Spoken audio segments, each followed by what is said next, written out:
Akalar, erkak kishi bulbulchasi borligi bilan erkak bo'lib qolmaydi. Va uni bulbulcha eshakda ham bor, kuchukda ham bor.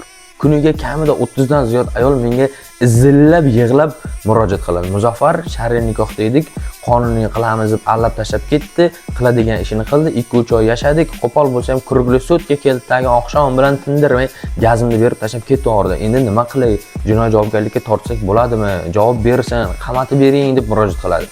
Hurmatli opalar, birinchi o'rinda ayb sizlarda o'zlaringda. Shunaqa niyatinglar bor ekan, boringlar, ana Xudoga qonuniy nikohdan o'tib olinglar, hech qanaqa muammo bo'lmaydi. Keyin agar muammo bo'lsa, javobgarlikka tortilaveradi.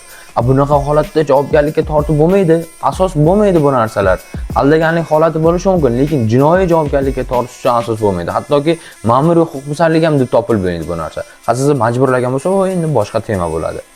Keyin erkaklar, akalar, bitta narsani sizlar eslaringdan chiqarmanglar. To'g'ri, bu hodisani sizlar eslolmaysizlar, qaranglar.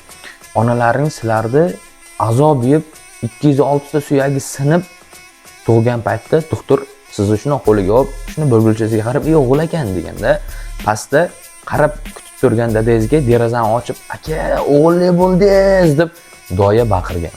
Dadang o'sha payti xursandlikdan dunyoga sig'magan, men o'g'illi bo'ldim deb. Hech bo'lmasa erkak dadangning xursandchiligi uchun hayotda erkak bo'lib yasha.